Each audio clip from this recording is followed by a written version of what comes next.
Boa noite a todos, meus cumprimentos à banca avaliadora e a todos que estão nos assistindo. Meu nome é Rosineia, sou acadêmica do Instituto Federal de Mato Grosso, Campus Avançado Guarantã do Norte, e hoje estarei apresentando o meu trabalho de conclusão de curso, do curso de licenciatura em Ciência da Natureza com habilitação em Biologia. O tema do meu trabalho é Biomonitoramento nas águas do Córrego Central de Guarantã do Norte, Mato Grosso, utilizando o teste ALICEPA.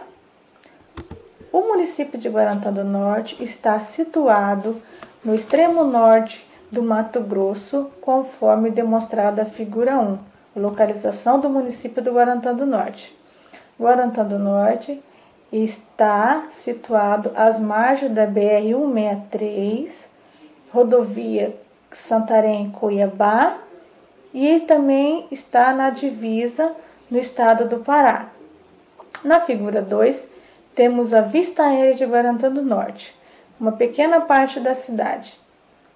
Mato Grosso, Guarantã do Norte, está situado entre a bacia amazônica. Desta forma, Guarantã do Norte conta com a presença de vários rios e córregos.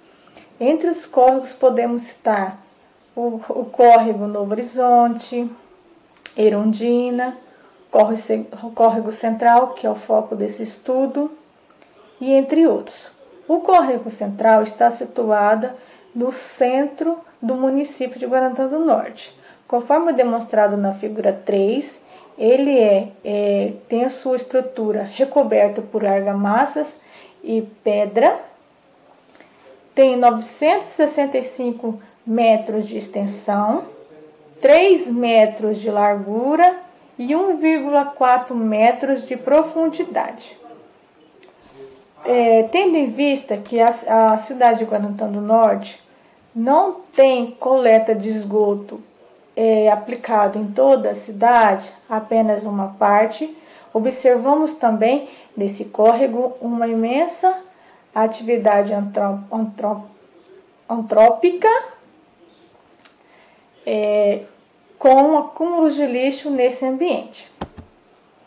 Assim, para averiguar o nível de contaminação desses ambientes, nesses cursos d'água, que nem o canal do córrego, pode-se aplicar o biomonitoramento. Ele é uma ferramenta que vai facilitar e vai nos dar uma análise para saber como que está o nível de contaminação nesses ambientes. Entre os testes de biomonitoramento mais utilizado é o teste ALICEPA. A ALICEPA é a nossa cebola, como está demonstrado na figura 4. O teste ALICEPA é um teste que tem eficiência nos resultados, tem desenvolvimento rápido das suas raízes, é de baixo custo, é acessível e ele é validado pelo Programa Internacional de Segurança Química e também pelo Programa Ambiental das Nações Unidas. Desse modo, o objetivo desse trabalho é realizar o biomonitoramento nas águas dos córregos centrais de Guarantã do Norte pelo uso do sistema ALICEPA, para determinar a citogenetosidade, bem como as análises físico-químicas, além dos objetivos específicos, que é determinar os parâmetros físico-químicos das amostras de águas coletadas, avaliar a citotoxicidade da água do córrego central por meio do teste de ALICEPA e analisar as anormalidades nucleares, que são as alterações mitóticas em células meristemáticas das raízes de ALICEPA dos 2 pontos coletados. Para o desenvolvimento desse trabalho, determinou-se os pontos. A figura 5 traz a imagem do córrego e a demarcação dos pontos. A linha azul demarca o córrego central e os pontos P1 representando ponto 1 e P2 representando o ponto 2. Em visita ao local dos pontos da coleta, temos a figura 6, onde podemos observar as condições físicas que se encontra o canal, que aparentemente relembra e denota o esgoto propriamente dito. A figura 7, que é o ponto 2, difere do ponto 1, também devido às suas características físicas, e estas remete a um córrego, um pequeno córrego. Encontra-se nesses dois pontos a presença de lixo, com mais abundância na figura 6 no ponto 1. Para realizar a coleta da água nesses devidos pontos, é necessário recipientes, ou os vasilhames. A figura 8 demonstra os recipientes que foram utilizados, que são garrafões com um volume de 5 litros, e eles estão devidamente identificados. P1, indicando que é o ponto 1, e a data da coleta. O frasco 2, P2, também com a data da coleta, está indicando que foi coletada essa água no ponto 2. Feita a coleta, passou-se então a definir quais seriam os parâmetros físicos, químicos e biológicos para análise da água. Entre os vários parâmetros que foram analisados, temos temperatura, coliformes fecais, demanda química de oxigênio, Escherichia coli, chumbo, cobre, entre outros. Bom, inicia-se então o protocolo ALICIPA. A figura 9 traz a acadêmica preparando o ALICIPA, ou seja, os bulbos de cebolas. Os bulbos são selecionados com tamanhos uniformes, sem nenhum tipo de danificação nos bulbos, ou seja, os bulbos de cebola estavam saudáveis. Após isso, inicia a descasca da cebola e a retirada da parte da raiz seca, deixando em evidência a parte meristemática. Após isso, os bulbos de cebola serão colocados nos recipientes já identificados, CN, controle negativo, P1.1 e P2 para ponto 2. A região que estará em contato com a água destilada já depositada nesses frascos são a região meristemática. Esse contato com a água vai estimular e vai favorecer o crescimento, o desenvolvimento das raízes. Será colocado essa raiz para crescer em 48 horas e após as 48 horas serão trocados a água do recipiente do ponto 1 e do ponto 2 pela água coletada, mantendo dessa forma o CN com água destilada, e essa água será reposta de acordo com o necessário. Assim, com a água trocada, já com a água do córrego, essas cebolas vão continuar o desenvolvimento das suas raízes por mais 48 horas. Após as 48 horas, temos o crescimento das raízes, de acordo a modo que podemos realizar-se os outros processos com o crescimento devido das raízes. Assim como mostra a figura 11, que está demonstrando o crescimento das raízes nesse tempo determinado. A figura 12 amplia essa imagem para demonstrar o tamanho das raízes e que elas estão de acordo para continuar o processo do protocolo ALICIPA. Assim, a figura 13 vai demonstrar as acadêmicas fazendo a remoção das radículas. Cuidadosamente, as raízes são cortadas, colocadas em endorfes e adicionada a elas a solução Carnoy. Essa solução ela vai paralisar a atividade mitótica que está acontecendo nas raízes, para que após as 24 horas será trocada a solução Carnoy e adicionada a solução etanol 70% para conservar as radículas nos endorfes. Os endorfes estão identificados, cada um com seu grupo, CN, P1 e P2. Após a adição do etanol nos endófilos com as raízes, as mesmas serão armazenadas sobre refrigeração para a posterior realizar-se a preparação das lâminas. Para o preparo da lâmina, temos ali a acadêmica fazendo a preparação, que é a retirada das radículas dos endófilos e é feito o processo de lavagem, como demonstra a figura 16, onde temos ali 3 recipientes com água destilada que vão receber as radículas, passando de 5 minutos para cada recipiente. Após essas 3 lavagens, as radículas serão colocadas na solução de hidrólise sob uma placa aquecedora a 60 graus por 11 minutos.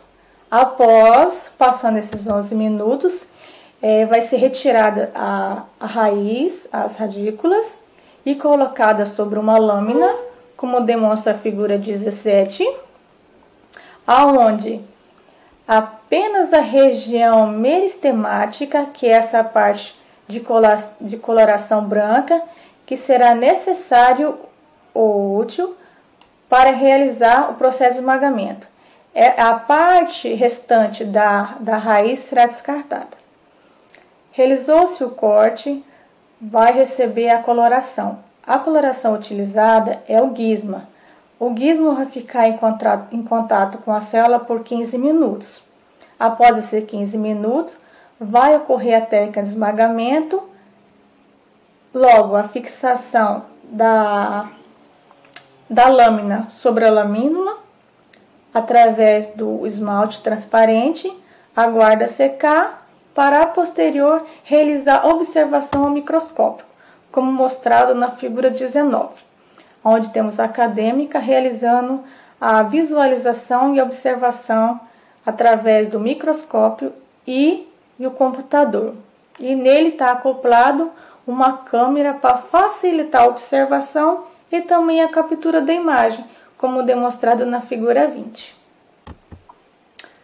Após a captura da imagem, inicia-se então o resultado e a discussão relacionado ao processo do alici. Quanto ao período da coleta, o período da coleta ficou destinado para o período seco. A tabela 1 demonstra os dados pluviométricos registrados no período seco. Temos ali os meses, o ano e a precipitação. No ano de 2020, a precipitação em média do mês de setembro foi 23 milímetros. Isso demonstra que não houve chuva para esses dias, para esse período. Quanto à caracterização do local da coleta, referente ao ponto 1, a figura 21 mostra o local da coleta do ponto 1. Podemos observar que o canal está coberto por uma vegetação daninha, mato, capim ao seu redor, que está dividindo com os muros vizinhos, presença de poucas árvores e lixo em abundância, como observado nesse canto, onde literalmente vai ser despejado diretamente no canal. No ponto 1, no dia da coleta, também foi observado um mau cheiro, proveniente possivelmente do lixo que está nessa região, onde temos aqui uma saída de cano, que vem da residência próxima. E a água tem um fluxo raso e límpida. A figura 22 demonstra exatamente onde foi coletada a água. Observa também a quantidade de folhas, as plantas e lixo. Já o ponto 2, as suas características, temos a figura 23, que temos a acadêmica realizando a coleta, devidamente com os equipamentos de segurança, bota, luvas, e dá para ver claramente que o ambiente 2 é diferente do ambiente do ponto 1. Podemos ver nessa imagem que o ponto 2 lembra um córrego, a sua água de baixo fluxo, também de coloração clara, límpida, e também é observado lixo ao seu redor. Em torno do ponto 2 é observado também a presença de matas ciliares em pequenas quantidades. Partindo para a análise físico-química e biológica, temos essa imagem onde temos vários parâmetros que foram analisados, tanto do ponto 1 quanto do ponto 2. Vamos citar o exemplo do cobre. O cobre apresentou um valor significativo alto em relação ao ponto 1, ao ponto 2. Outro exemplo também temos o nitrato, que aconteceu o resultado inverso. O ponto 1 apresentou um valor relativamente baixo em relação ao ponto 2.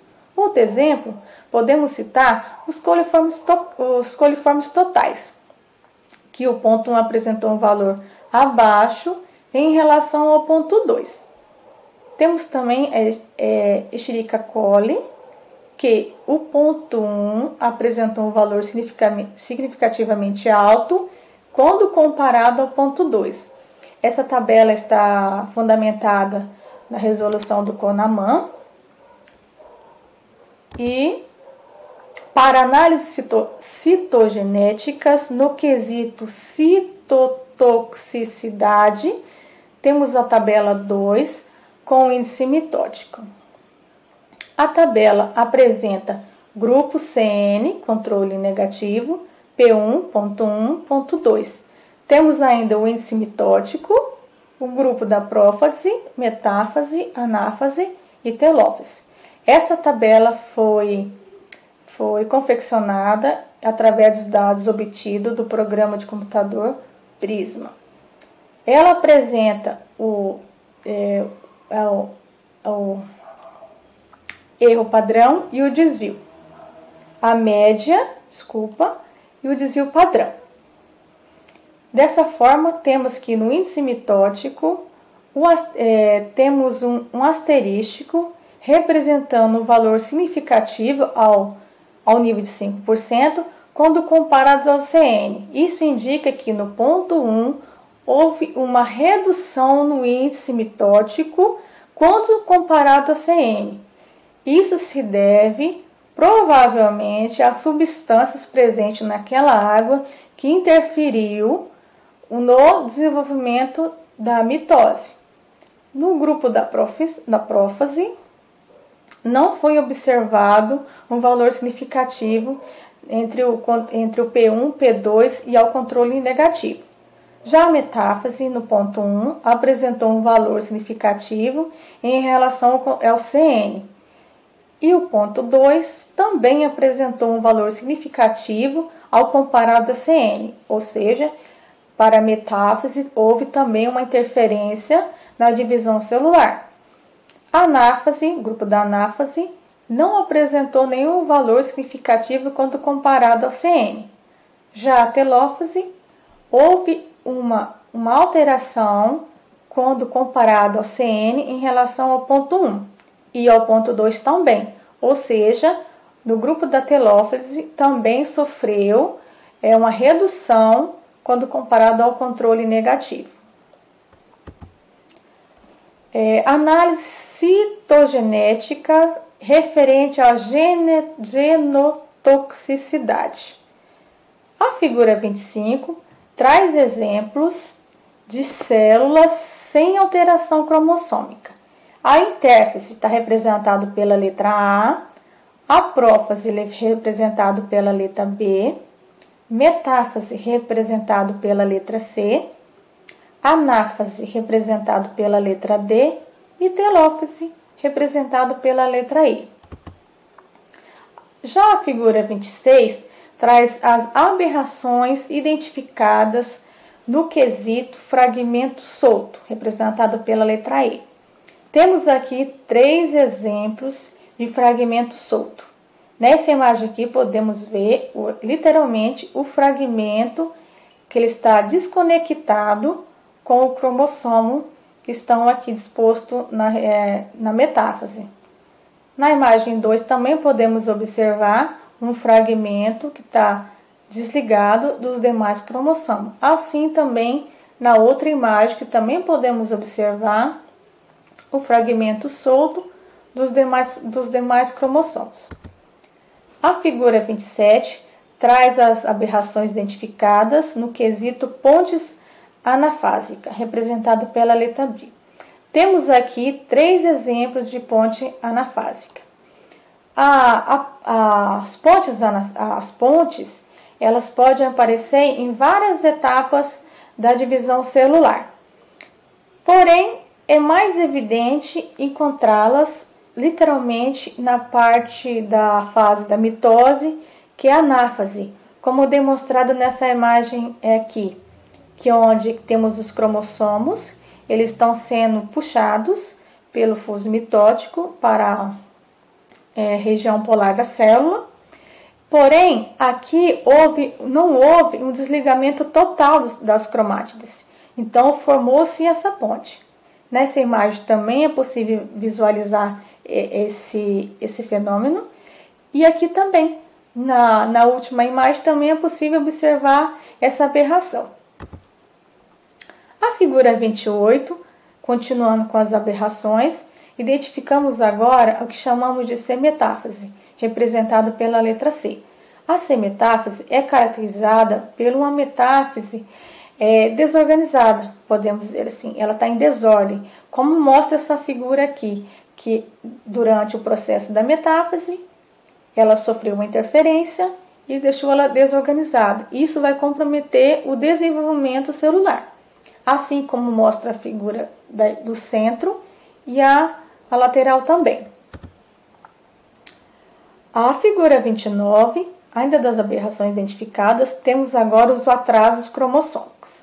O atraso cromossômico é definido pelo atraso, literalmente falando, do cromossomo em relação aos demais cromossomos. Como pode observar nessa imagem, que tem um cromossomo aqui, outro aqui para trás, assim segue o outro e o outro também. Ou seja, houve-se um atraso, eles não acompanharam os outros cromossomos. Também é visualizado nessa imagem que também tem um atraso aqui do cromossomo. Visto também que nessa imagem também apresenta esse atraso. Agora, vamos falar sobre a análise citogenética no quesito mutagenicidade. A figura 30 apresenta um gráfico do índice de micronúcleo. Esse gráfico também foi elaborado pelos dados obtidos do Prisma. Nesse gráfico, podemos observar 3 grupos, CN, P1 e P2. No P1, observamos um asterisco. Esse asterisco quer dizer que naquele ponto houve um valor significativo em relação ao CN.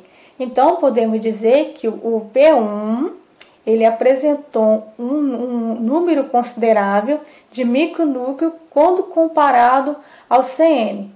Podemos observar isso na figura 31, onde traz 5 exemplos dos micronúcleos.